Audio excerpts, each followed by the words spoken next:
গত শনিবার মানে ভাদ্র মাসের প্রথম শনিবার আমাদের বাড়িতে পুজো হয়েছিল। বুঝতেই পেরেছ কী পুজোর কথা আমি বলছি। এই ভ্লগটা আমি দুটো পার্টে পোস্ট করব, কারণ একটা ভিডিওতে পুরোটা দেখানো সম্ভব না। এই পার্টে পুজোর সমস্ত রকম আয়োজন তোমাদের সাথে শেয়ার করব। আমি ওই দিন উপোস করেছিলাম আর সবার হাতে হাতে একটু সাহায্যও করে দিচ্ছিলাম।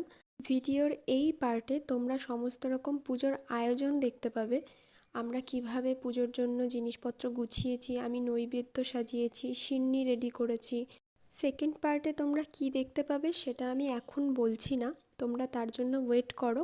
ওয়েদারটা মোটামুটি ভালোই ছিল, মেঘলা ছিল তবে বেশ মনোরম ছিল। আমরা খুব আনন্দে আনন্দে কাজগুলো করছিলাম। পুজোর জন্য ঠাকুরমশাই যে সময়টা বলেছিল সেই সময়টা পার হয়ে গেছিল বলে আমরা সব কিছু গুছিয়ে রেডি ছিলাম। শেষ পর্যন্ত পুজো ভালোভাবেই কেটেছে। বাকিটুকু নেক্সট পার্টে দেখাবো, তার জন্য